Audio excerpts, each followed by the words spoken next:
Next, in Python, we are going to find square and cube of a given number.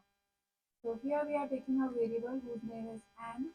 As this number is integer, so we have to put int here, then bracket, input, again we have to put bracket, and here we can type our message, enter our number.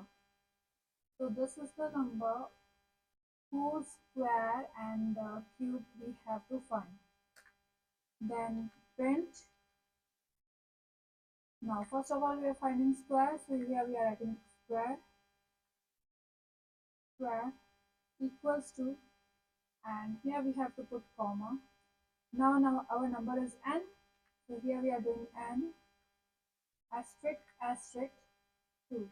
So this is going to give a square of this given number n, and for cube of that number, again we are printing print.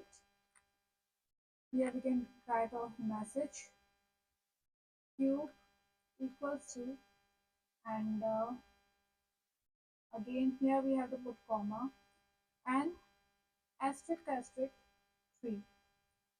So this thing is going to give us square of our number n, and second print statement is going to give us cube of our given number n.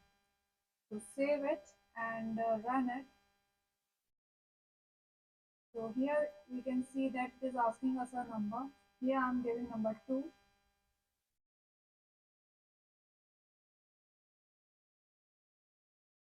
Here my number is 2. Enter.